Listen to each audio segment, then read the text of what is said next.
Hello students, welcome back to your social studies class. In today's class, we'll continue with our second chapter of Civics, that is chapter 23, Prejudice, Discrimination and Inequality.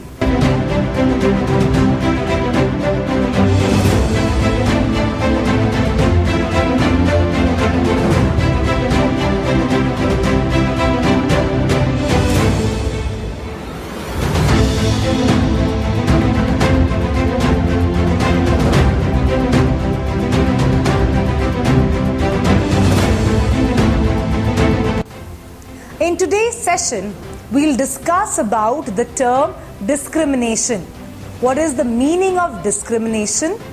What are the different types of discrimination? How these discrimination affect our society? And lastly, what are the steps we can take to reduce discrimination?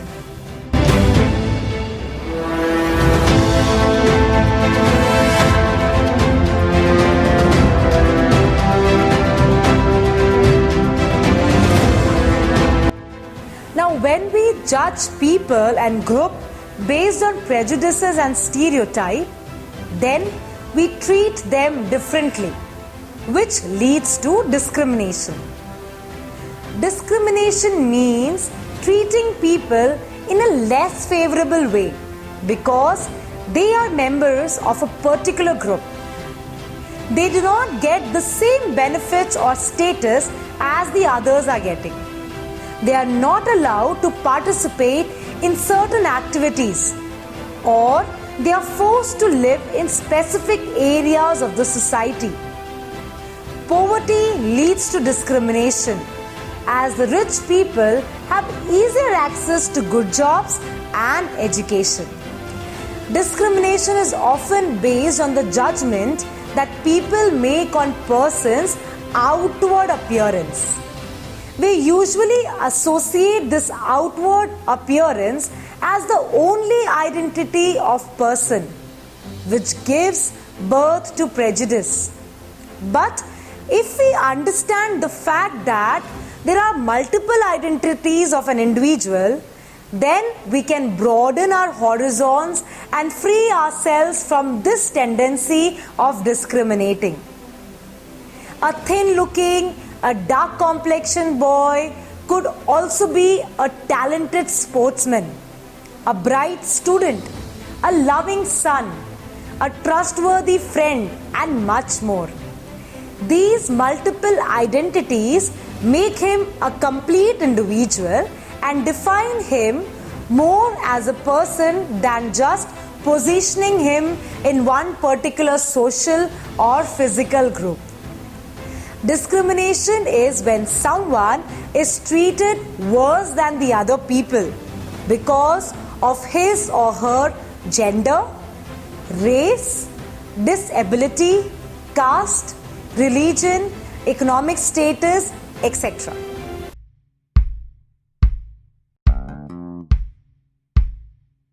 Discrimination is treating someone unequally, for instance, because of their skin color, age, or sexual preference. Discrimination is excluding people because of characteristics that shouldn't matter. You shouldn't be refused entry to a club because of the color of your skin. And anyone should be able to rent a home, whether they're gay or wear a headscarf. Is treating people differently always discrimination? No. Some characteristics do matter. It is okay for an employer to choose between job applicants, for instance, because of what they studied. A doctor obviously needs the right qualifications. But what if you don't get the job because of your faith or skin color? Well, that is discrimination. Another example. In the Netherlands, you are not allowed to ride a scooter until you are 16. In this case, the age restriction is about safety rather than discrimination. It would be discrimination if people with red hair weren't allowed to ride scooters, because the color of your hair has nothing to do with the ability to safely ride a scooter.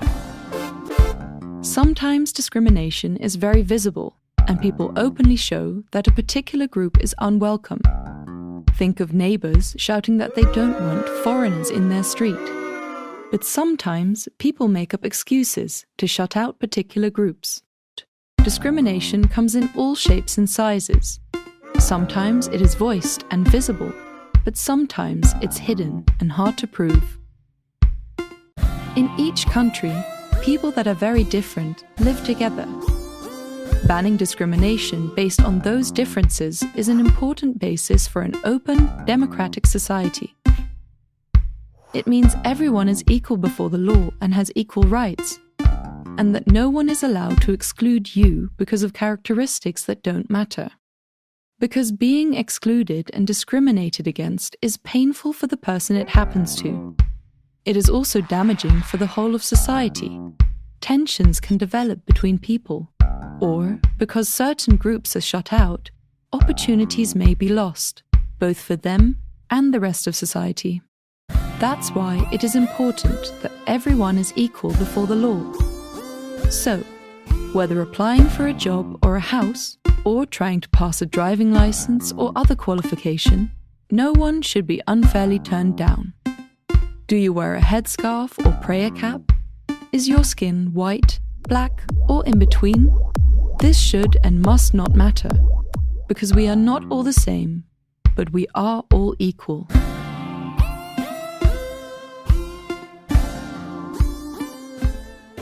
So let's discuss the various types of discrimination. Now first is gender discrimination. Gender discrimination refers to discrimination between a boy and a girl. It results from the belief that one gender is superior to the other. Gender discrimination against women or girls in developing countries is very common, preventing them from enjoying equal rights and opportunity than males. This video is a closer look at the gender inequality that fuels the violence that affects 2 out of 3 women from all backgrounds in the Pacific. Mele and Jacob are the same age. They grew up in the same village. Growing up, they learned different roles for men and women. Mele helped her mum with cooking, cleaning, and childcare, while Jacob helped with outdoor work. He has more free time. Their rigid views of masculine as strong and protective and feminine as caring and serving were formed. Jacob learns that anything feminine is associated with weakness. He is teased if he shows emotion and told he kicks like a girl if he plays poorly. Jacob learns that women are valued less, boys are better than girls. Mele learns that she can't do everything the boys are allowed to do. As Mele grows into a teen, men start commenting on her body. She is told to cover herself, don't walk alone or after dark. She is made responsible for preventing men's behavior. Meanwhile, Jacob sees his friends harassing women. It makes him seem powerful. He does it too, so his friends will respect him. The two start a relationship and both begin looking for work after high school. Mele struggles to find work. She accepts a low-paid office job. Jacob finds a higher-paying job more easily and becomes the breadwinner. Mele does all the household chores and cares for her grandparents and their growing family. Jacob gets angry if the dishes aren't done or his clothes aren't clean. He expects dinner to be ready when he gets home. He makes major decisions for both of them. After all, he earns the most. Gender inequality is the result of the belief that men and women have different rights and entitlements. It means that men's opinions and desires are more important than those of women. It is created and maintained through social norms, socialization of children, and institutional and structural barriers, as we've seen with Mele and Jacob. This inequality is the cause of domestic violence. Inequality between men and women and parents and children gives some people power over others, which can lead to abuse. It is embedded in the belief that women's purpose is to serve and obey, and men's role is to lead. Second is racial discrimination. Racial discrimination is any discrimination against an individual on the basis of their skin color or racial or ethnic origin. Individuals can discriminate by refusing to do business with, socialize with, or share resources with people of a certain group. For example, in South Africa, for many years, dark-skinned people were forced to live in certain areas and were not allowed to access specific public places like clubs, swimming pools, clinics, etc. They had to obtain special permissions to enter these areas of the white-skinned people. This type of discrimination is called racial discrimination. This is Jamal. Jamal is a boy who lives in a poor neighborhood. He has a friend named Kevin who lives in a wealthy neighborhood.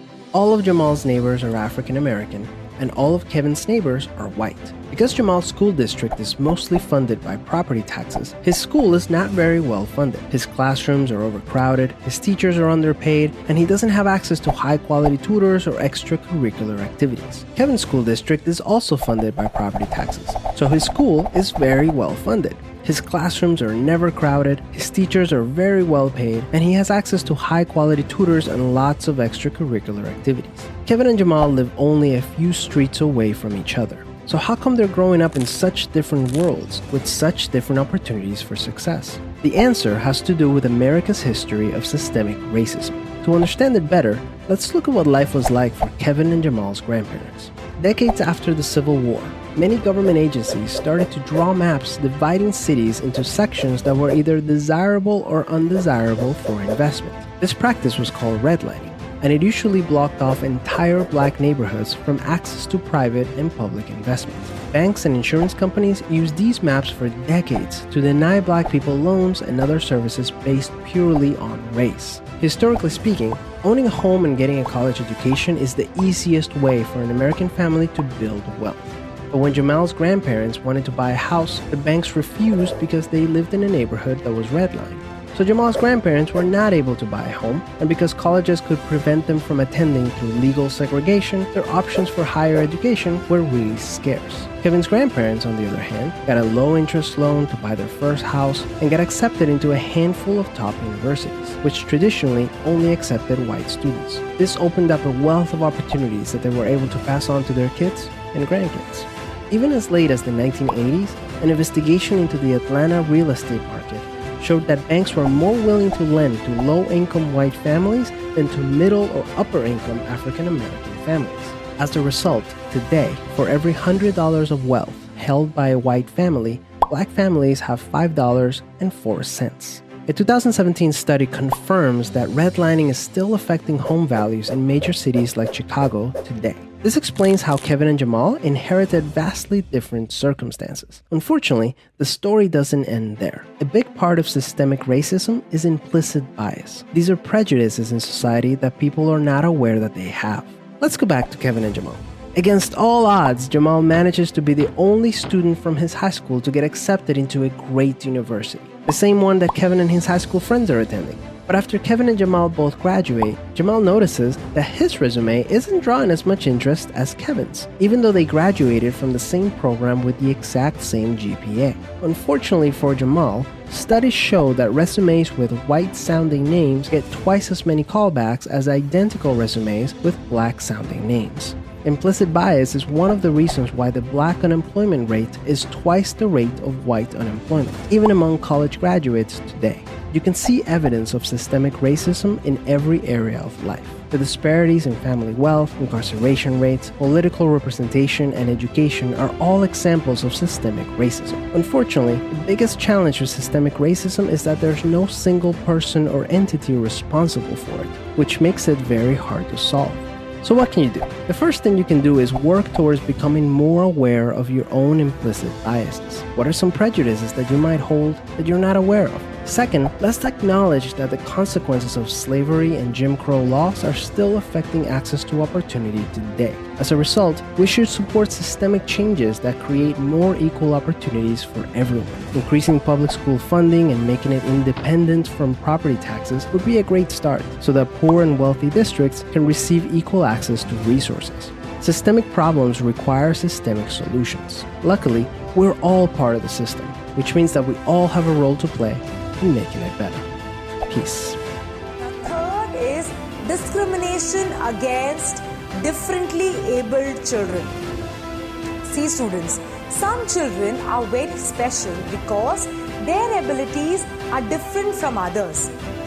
They may not be able to run fast or do sums quickly. Others may not be able to read or write fluently like their friends. Sometimes we see children in wheelchairs, walking on crutches, or maybe using an hearing aid. At times, people make fun of them and they feel pity for them. Children with special needs are often discriminated against the society and they are isolated. Now, discrimination against people with disabilities in favor of people who are not is called ableism or disableism. Disability discrimination, which treats non-disabled individuals as standard of normal living, results in public and private places and services, educational settings and social services that are built to serve standard people, thereby excluding those with various disabilities.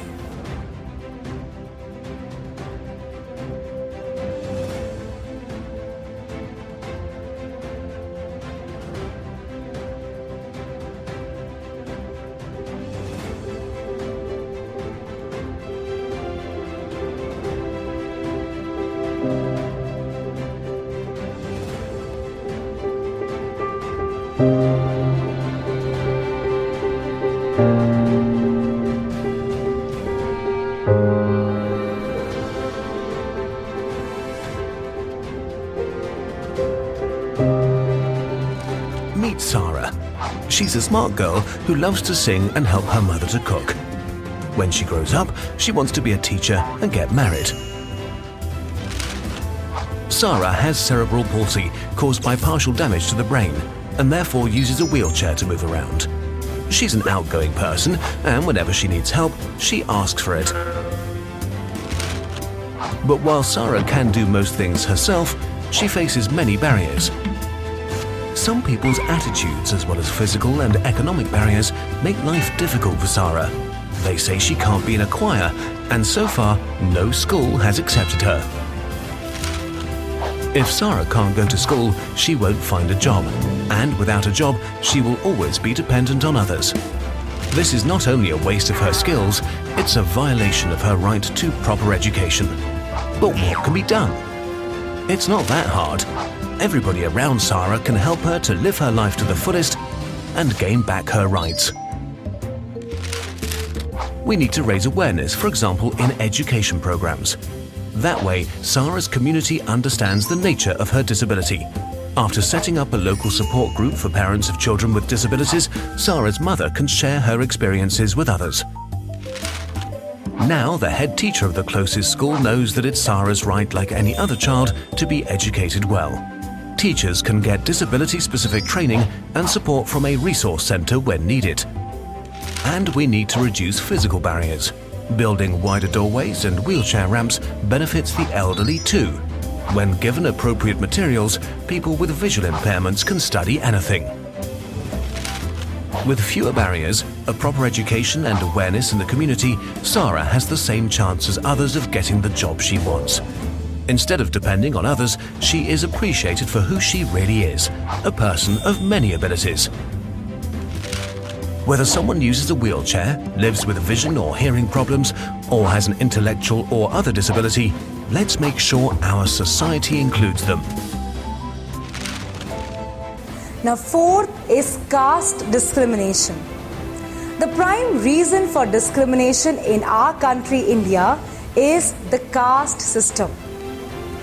In the beginning, our society was divided into varnas, that is, depending upon the work people did. Teachers and preachers were called as Brahmins. People who fought and protected their territory from the enemies were called as Kshatriyas. Businessmen and traders were called as Vaishyas. And those who helped these three in their daily chores and other works were called as Shudras. The Varna system was an open system where the people could move from one Varna to another depending upon the profession they chose. But eventually, the basis of division changed. Accordingly, a Brahmin's son would remain a Brahmin, even if he chose to become a businessman. Gradually, the Varnas were divided into the dominant caste as Brahmins and Kshatriyas and the subordinate caste as Vaishyas and Shudras. The Brahmins and Kshatriyas considered themselves superior and more powerful. The differences between the two started increasing. The dominant caste termed the subordinate caste as untouchables and would keep them at an arm distance. The subordinate caste people were not allowed to enter the house of the dominant caste people. They were disallowed to visit the places of worship or use the same wells to draw water. This transformation of Varnas into a more rigid caste system divided the society and affected the unity of the country. Over the years, this divide became so big that it made a bridge. The government adopted so many policies of reverse discrimination.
Now, fifth is religious discrimination.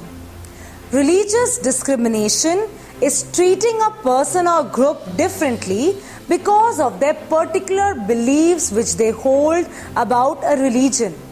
It can also include treating someone unfavorably because of their association with someone who practices a religious belief.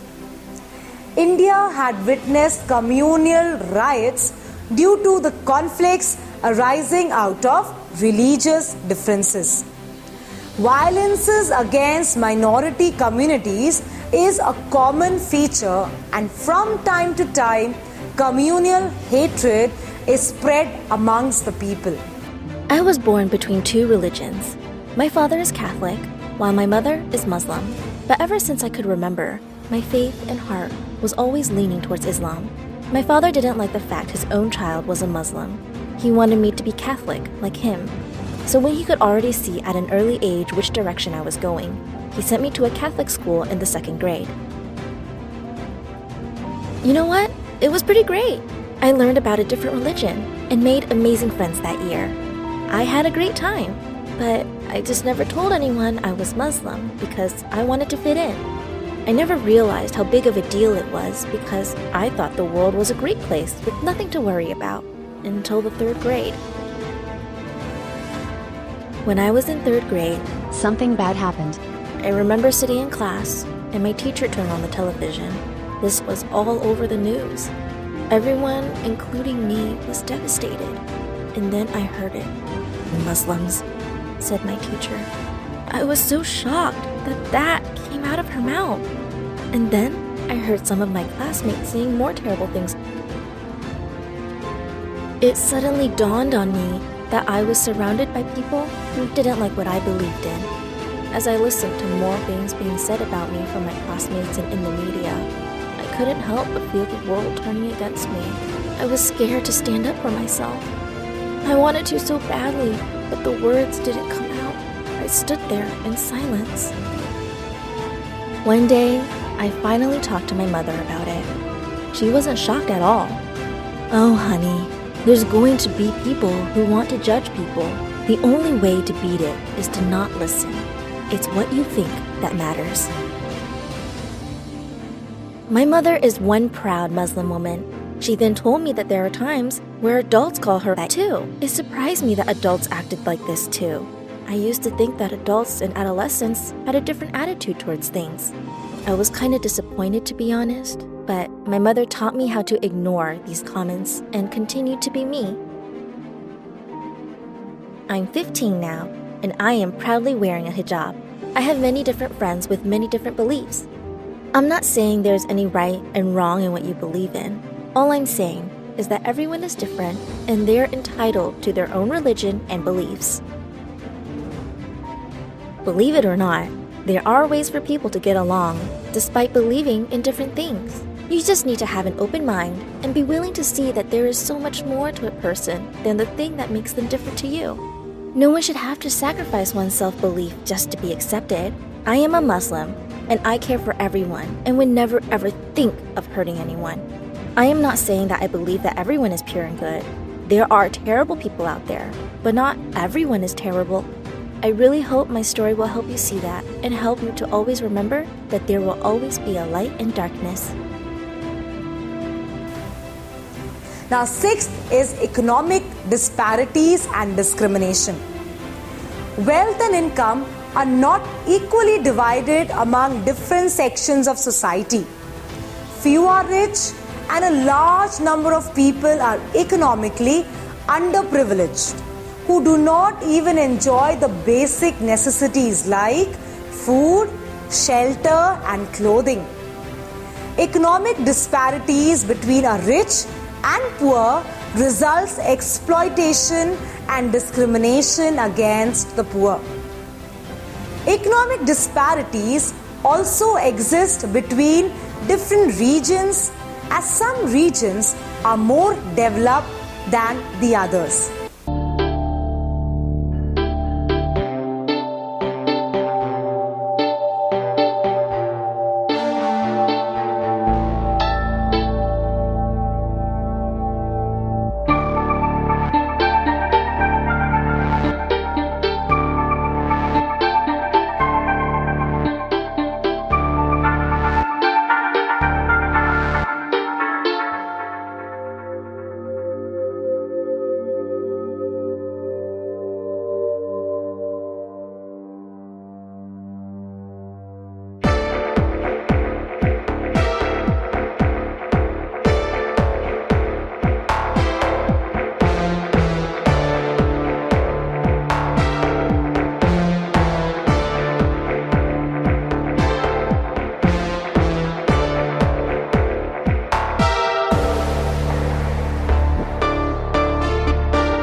Now, how can we reduce prejudice and discrimination?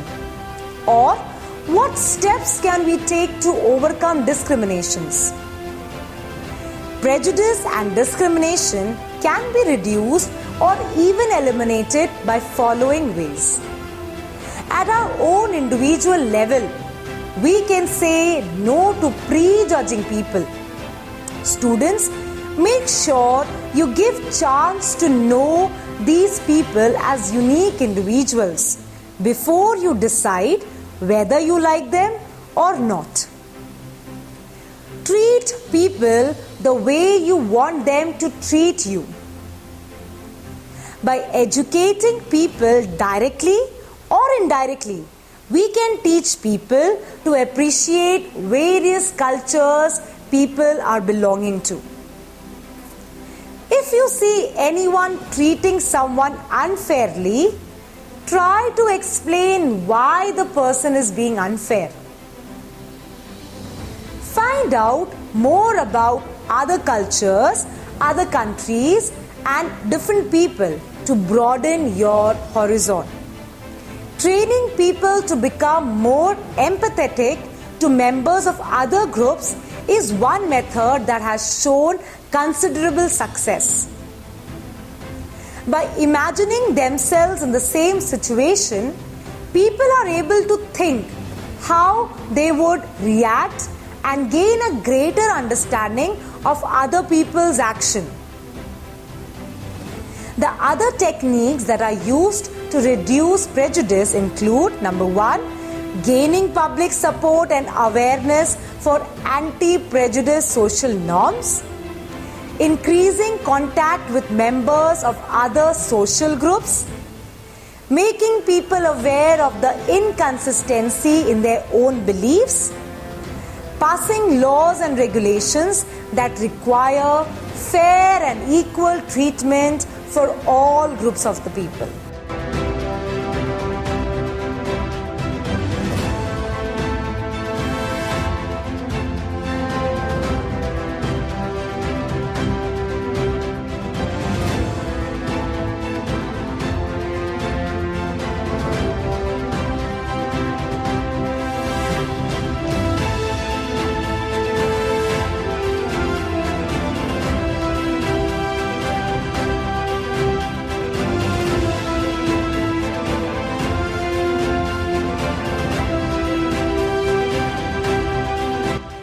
So students, that's all for the day. See you in the next class.